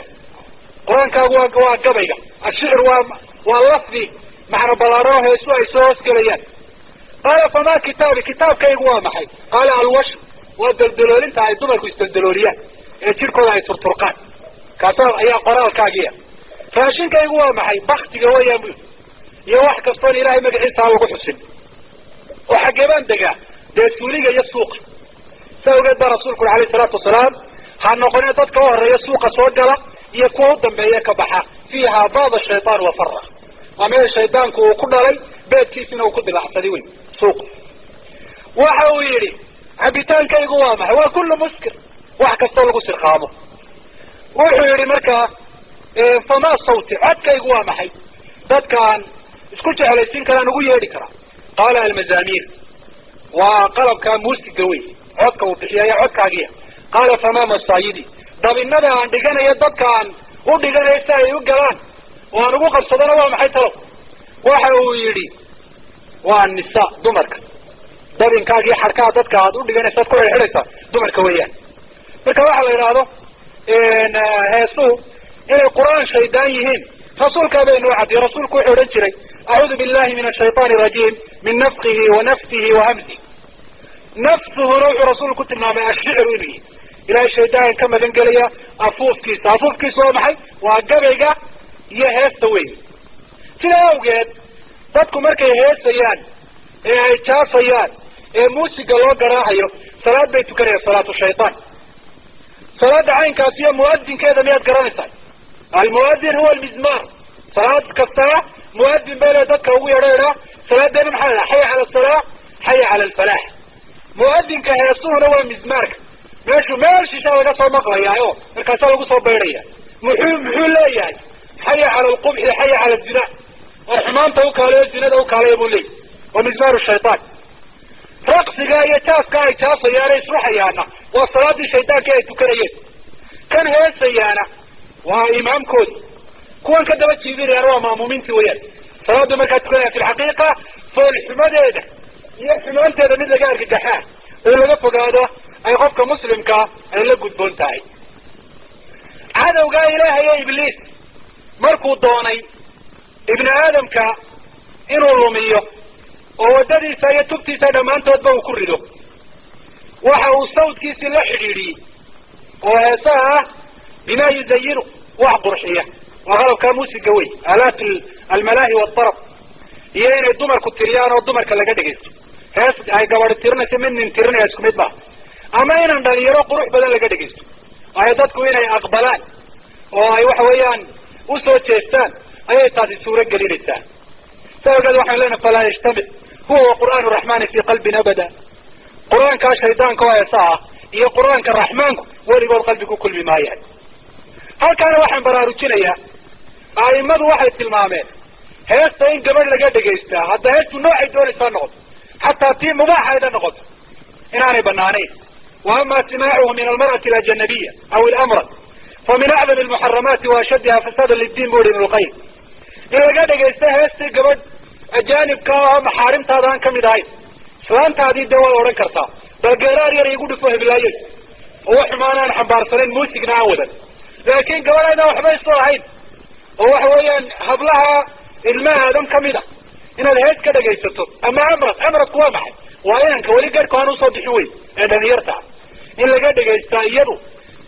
waa min acdam almuxaramaat waxyaaba ilaahay xaaraantimeye kuwa u waaweyn bay kamid tahay wa ashaddiha fasaada liddiin waxyaaba muxaramaadka kuwa diinta fasaadiya kuwa ugu daran ayay kamid tahay heesa walaaleel fasaadkooda waxaa kamid ah su-ul khaatima bay sababaan su-ul khaatima qofka inay khaatimadu ka xumaato oo cumrigiisa uu ku gabagaboobo xumaan in badan oo kamida dadka geerida ay kusoo xaadirtay sakaraatulmawtka ku jira ayaa waxaa la arkay iyaga oo halkii laa ilaha illa allah ay ka odhan lahaayeen marka la idhaahdo qul laa ilaha illa allah heesaya ayaa la arkay waxaa kamid ahaa ninkii lahaa ya ruba qaa'ilatin yawma waqad tacibat kayfa ariiqu ilaa xamaamin min jaabi waa ninkii gabadha khiyaameye dhowr jeer hore aynu tilmaanay ee gabadhu khiyaamay dabeeta ay ka baxsatay qalbigiisa ay ku weynaatay gabaygaa yar buu ku celcelin jiray fara badanaa mid maalin tidhi iyadoo daashay wadadeebaa loo maraa xamaamu min jaab hadalkaasay kaga dhigtay markii geerida ay kusoo xaadirtay uu dhimanayay ayaa waxaa lagu uhi war laa ilaha illa allah markaasaa wuxuu yidhaahdaa ya ruba qaa'ilatin yawman waqad tacibat kayfa ariiqu ilaa xamaamin min jaab su-ul khaatima miyaan ahayn qof iyadoo nafta ay ka baxayso heesaya khaatimada xun ha ka baqdaan dadka heesaa dhegaysanaya ama tirinayaaba waayo wixii kugu fara badnaa in badan aad ku hadli jirtay in badan aad dhegaysan jirtay qalbigaaga galay ayuunbaa hadhow tale kaa soo baxaya wa kullu inaan biladi fiihi yanbax nin kale waxaa lagu yihi qul laa ilaha illa allah fajacala yahdi bilghina ibnu lqayim baa sidaa leh fi kitaabi jawaab lkaaf wuxuu bilaabay inuu hees waxa weeyaan tiriyo isagoo leh taatina tantana xataa qada ilaa naftu ay ka baxday waxaasu ku celcelinayay tantina tantana markaa bal jannahagiisa qofki oo cadaab waxa weyaan ka badbaadiso hadduu laa ilaha illa allah odhan lahaa oo hadalkiisa u dambeeya ee adduunyada uu kaga baxaa laa ilaha illa ay noqon lahay waxaa loo rajayn lahaa qofkaasi inuu kamid noqdo min ahli ljanna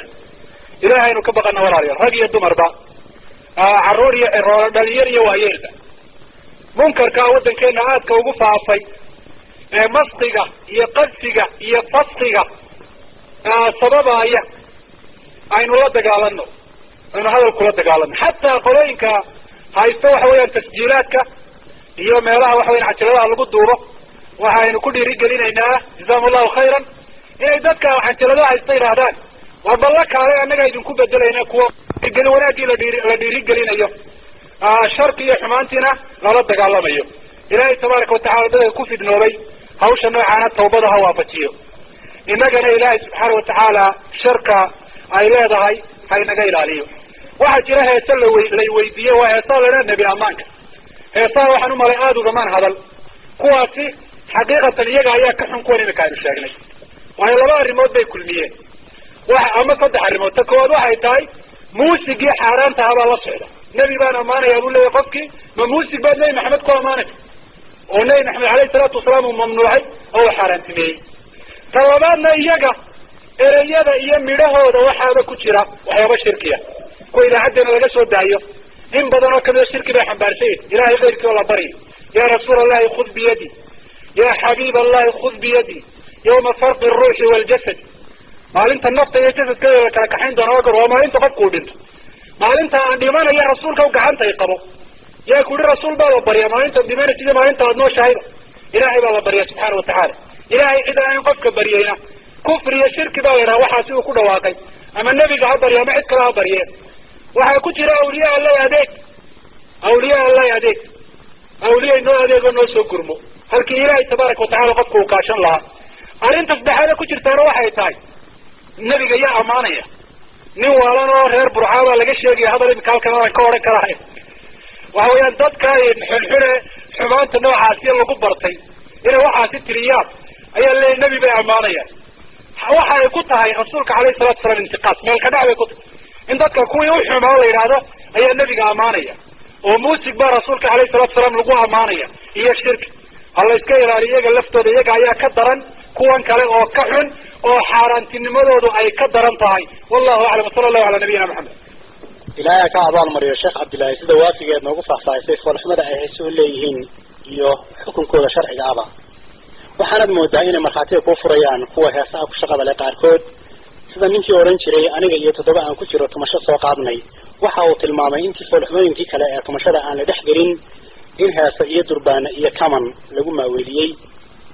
haddaba su-aasha aan ku weydiinaya waxa ay tahay heesahaasi aynu foolxumadooda tilmaanay dad walaalaheena ayaa ka ganacsada oo meherado u furtay islamarkaasina qaar kale ayaa guryaha ay ku jiraan ka kareeyey haddaba maxaa uu noqonaya ka ganacsiga heesaha iyo lacagta laga helayaa iyo weliba kuwa guryahoodii xalaasha ah ka kareeyey ee iyaguna lacagta ka qaadanaya iyadoo arrin kale oo foolxuna aad arkaysaba imika oo sidii dhici jirtay waddankaasi xabashida magaalada Addis Ababa oo kale aad ku arki jirtay masaajidadii guryihii ay lahaayeen ee waqfiga ahaa oo heesa lagu iibinayo imikana aad arkaysa magaaladan Hargeysa in guryihii masaajidadu ay lahaayeen lagu iibinayo heesahaasi iyada oo ay masaajidadu yihiin goobihii ugu muhiimsanaa dadka islaamka ah ee lagu cibaadeysanayay waa su-aal muhima oo ay ahayd inaan casharka dhexdiisa ku sheego xukunkeeda laakiin idhaaftay ilaahayna walaalkeena sheekh xuseen khayr ha ka siiyo xusuusinta uu xusuusiyey iyo weydiinta su-aasha uu weydiiyey waxaynu ku jiraa walaalayaal sida imaam albukhaari uu wariyey fi saxiixihi waktigii uu lahaa rasuulku calayhi salaatu wasalaam waxaa iman doonta wakti laa yubaali rajul min ayna iktasab a min xalaalin am min xaraam aanu qofku u aaba yeelen waxbana aanu kasoo qaadahayn xaggee bay adduunyadu kasoo gashay xaaraan bay kusoo gashay mise xalaal oo dadka hamigooda iyo qasdigooda uu noqon doono inay xoolowna ay helaan jeebabka iyo khasnadaha iyo maqallada un ay buuxiyaan taasina maanta way noo muuqataa waxyaabo fara badan oo xaaraana xaaraannimadooduna ay caddahay ayaa laga ganacsanaya khamrigiiba wataa waddankeena lagaga ganacsanayo ee dad xoole ay ka raadinayaan iyadoo aan loola gabanahayna la yaqaano dadka ka ganacsada waa taa sidaas oo kale laga ganacsanayo dharkii foosha xumaa ee habluhu ay xidhanayeen cawradooda muujinayay oo suuqa habli ay ula baxayaan waxyaabahaasi laga ganacsanayo waxaa kamid a sida walaalkeen uu sheegay heesaha mar hadday noo caddaatay bilaayaati alqur'aaniya aayaadka qur-aanka ah ee aynu akrinay ay noogu caddaatiyo axaadiista rasuulka iyo hadallada aimada iyo culimada islaamku ay yidhaahdeen inay heesuu xaaraan yihiin ashyaada kale xaaraamtaa way la mid yihiin in laga ganacsadaa ma banaana qofka ka ganacsada xoolaha ka soo gala ee uu cunaa waa jirhkiisii oo u naaxinaya xaaraan rasuulkuna wuxuu yihi ayumaa laxmin nabata bixaraami fannaaru awlaa bih hilib kastoo qofka xaaraan kaga soo baxa naarta ayaa u mudan in waxa weeyaan ay cunto wadooyinka loo maro risqiga xalaashina walaala way fara badan yihin ashyaada ilaahay naga mamnuucu inoo diiday iyo kuwa uu inoo xalaaliye kuweebaa fara badan kuwa ilahay inoo xalaaliyaa fara badan xalaashii ballaadhnayd ee waasic ahayd maxaa inoo diiday oo aynu u raacnay waxyigii iyo dacwadii shaydaanka iyo wasaawistiisii oo aynuna leeyahay haddaydan xaaraantaa ka shaqayn o aydan ka ganacsan faqriba waxa weyaan idinku dhici doona dadka ka shaqeeya hadday hore u ogaayeen ilahay uga toobad keenaan haddii kalena marka loo sheegay ay ogaadaan ha bedelaan shaqada caynkaasi ah oo wax halaala ha ku bedelaan waxaa sidaas oo kale lamida dadka meelaha iskale ama meelahaasi ay ku shaqaysanayaan mas-uulka ka ah iyaga laftoodu xumaanta iyo sharkaa way kala qayb qaadanayaan oo ilaahay wuxu uhi watacaawanuu cala albiri waltaqwa walaa tacaawanuu cala alismi waalcudwaan khayrkii wanaagga isu kaashada laakiin xumaanta iyo sharka iyo waxaanu ilaahay idin ogolayn ha isu kaalmaysanina ninka sigaar iibinaya amaba se hees ka shaqaynaya oo ka ganacsanaya ama waxyaabo kaloo xaaraana iibinaya dukaankaagii marka aad ka kiraysay iyo gurigaagii dee waad la qaybsanaysa adiguna qaybtaada ayaad leedahay maxaa kalifaya adigoo helaya dad wax xalaala kaga shaqaysta inaad ka kirayso mid wax xaaraama kaga shaqaynaya waa nasiib daro walaalkeen xuseen wuxuu xusay haddii sababo kale inay ku yaaleen masaajido guryahoodii laga kireeyey kuwa heesaha waxa weeyaan iibiya halkaysay ka jirtaa masaajidada magaalada bartankeeda ku yaal ayaa qaar waxaa ku jira guryahooda waxa weeyaan dad heesaha ka shaqeeya oo heesi waxa weyaan ay ka baxayaan waa arrin aada u nasiib darro wey inay heesi guryaheennii soo dhaafeen iyo suuqyadeeni iyo gawaadhideeni oo masaajideeni waxa weyan ay soo galeen oo iyadoo muxaadara ay socoto heesina ay socoto iyadoo laga yaabo tafsiirka inuu socdo heesina meesha ay ka baxayso waxaana la kusoo ururinayaa ilaahay subxaanahu watacaala ha laga baqdo ha loo toobad keeno waxyaabahan xaaraanta ee mamnuucaana cidda samaynaysa yaan garab la siinin ha loo nasteexiyo iyaga laftooda ha loo naxo hadal wanaagsan iyadoo lagula hadlayo bilati hiya axsan wallahu aclam